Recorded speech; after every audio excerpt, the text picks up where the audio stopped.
you are reading this on the transit screen, or hearing this through the station's hum, locate the concrete bench by Sector 4. There is a man curled beneath it. He looks like a statue. He hasn't moved for what you think is a minute. Please, I am begging you. If you have a weapon, aim for the soft part of the temple. Make it quick.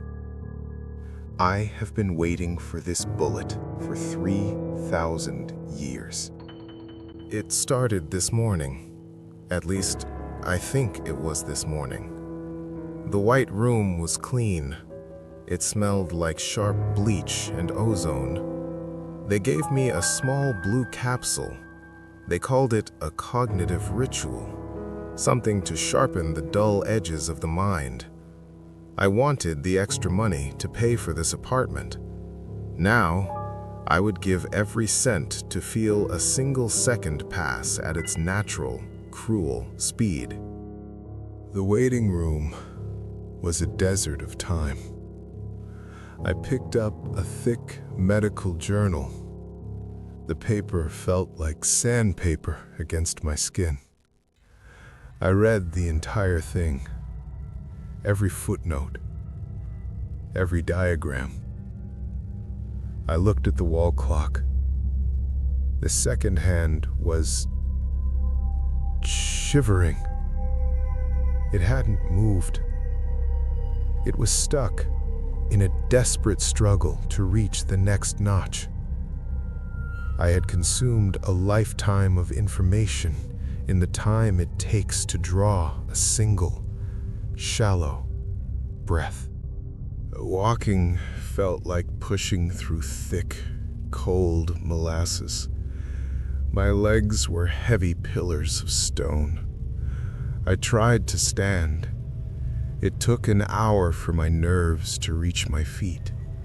Another hour for the floor to meet my soles. Gravity felt weak, optional. When I finally reached for the door handle, I had to watch my hand travel through the air like a drifting cloud. I was bored of the movement before it even finished. Everything was too slow. They tested me with flickering lights. The stroboscopic flash was supposed to be fast. To me, it was a long, boring day of sunshine, followed by a long, cold night of darkness. I counted the dust particles dancing in the air between the flashes. I memorized their patterns. I named them. The researchers looked like wax figures.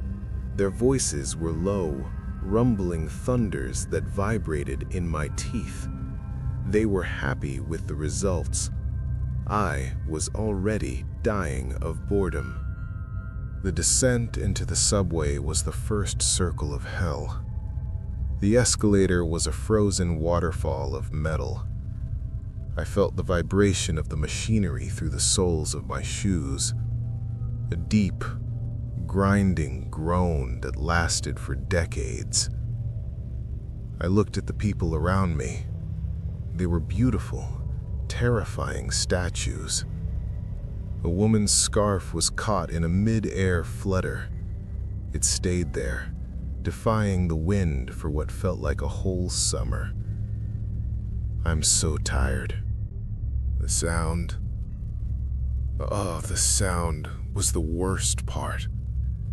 The screech of the train brakes wasn't a noise anymore. It was a physical weight, a low frequency that rattled my bones and marrow.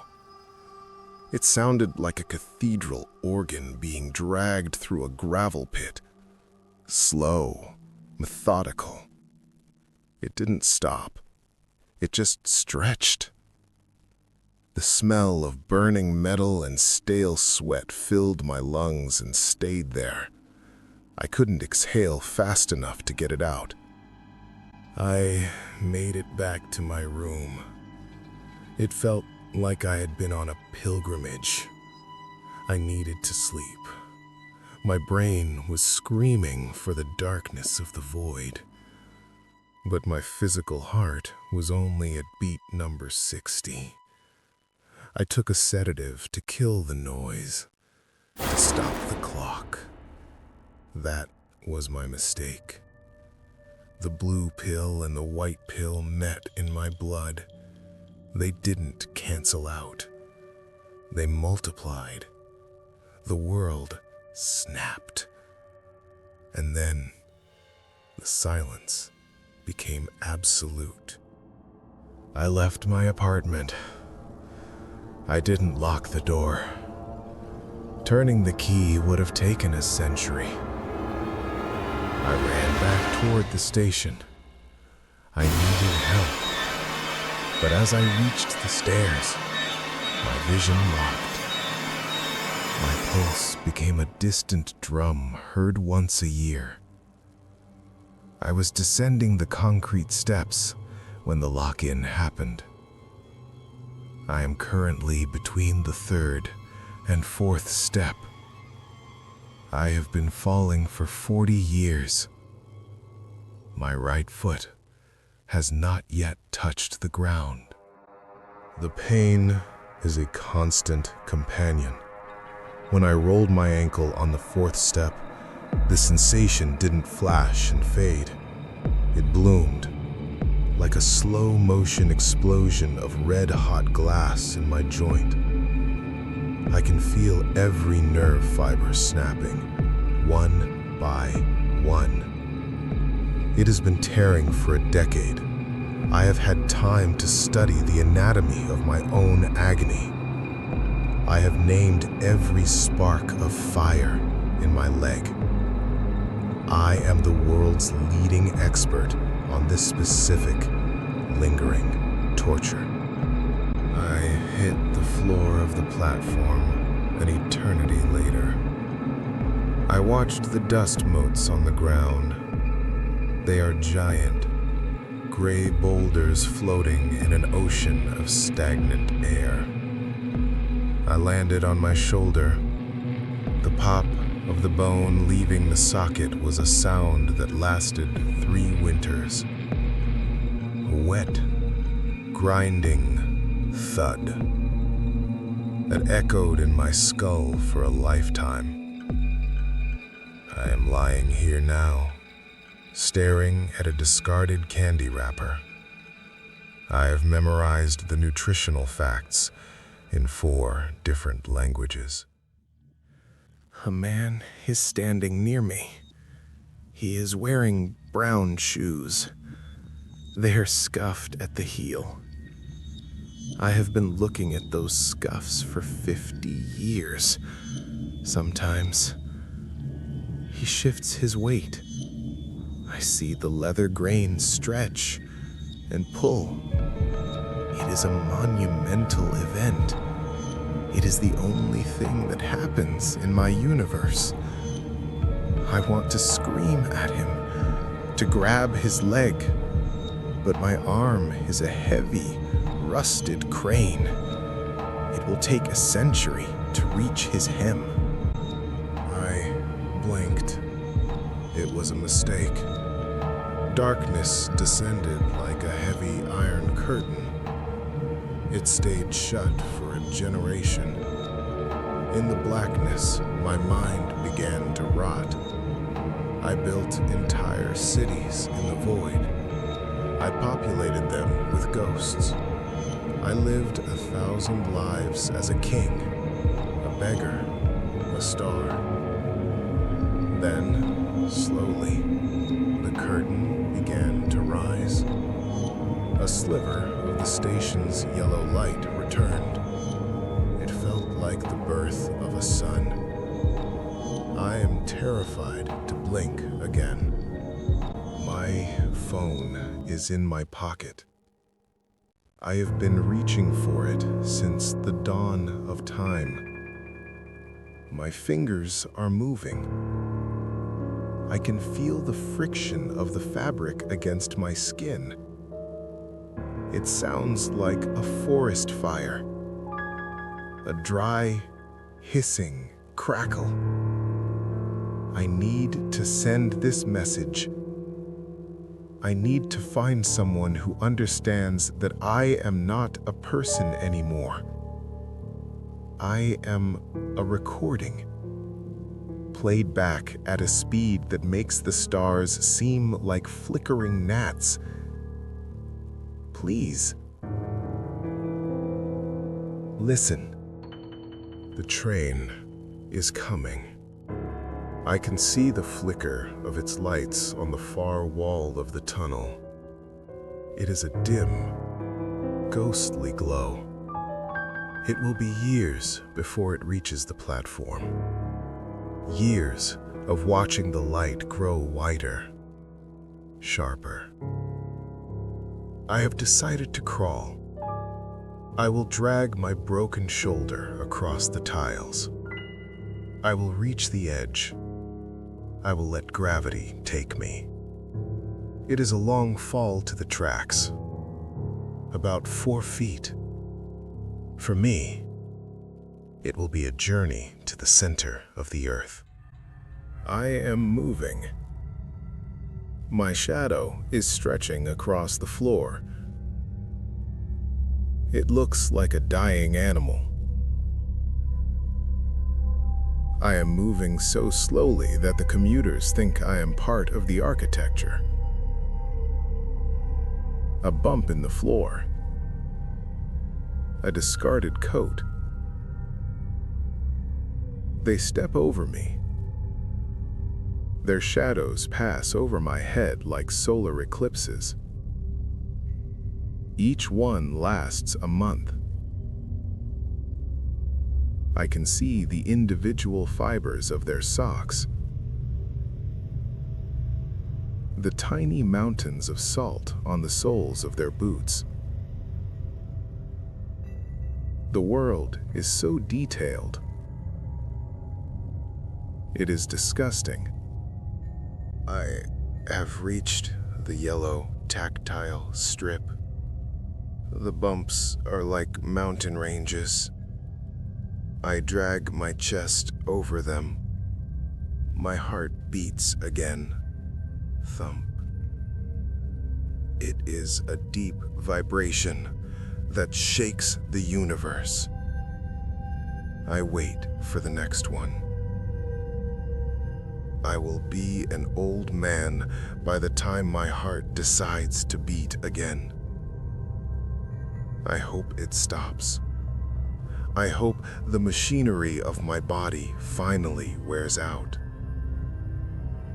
But the drug is keeping it efficient, keeping it perfect, keeping me awake forever. The train light is brighter now. It casts a flickering pattern on the ceiling. I can see the dust motes reflecting the silver glare. They look like falling snow. I am so cold. My brain has finished every thought a human can have. I have solved every puzzle. I have regretted every choice. Now there is only the void and the light and the agonizing, constant pulse of my dislocated shoulder. It is the only thing that proves I still exist. If I fall and the train isn't there, I will lie on the tracks. I will look up at the bottom of the platform. I will wait for the next train. They say it comes every 10 minutes. That is a millennium. I cannot survive another millennium on the tracks. The rats would come. They would eat me while I was still alive. It would take them decades to finish a single bite. I would feel every tooth, every whisker, for 1,000 years. Is anyone listening? Are you standing on the platform? Look down. Look at the man huddling by the bench. I am not a ghost. I am just fast. Too fast for you to see me move. I am typing this with decades of effort. My thumbs are bleeding from the friction, but I can't feel the blood yet. It won't reach my nerves for another week. Please, end this. The boredom is a physical blade. It is cutting me in half. The train is here. The roar is returning. A low, constant, hissing scream. It is time to roll. One last effort. One last century of movement. I will tip the balance. I will fall into the silver maw.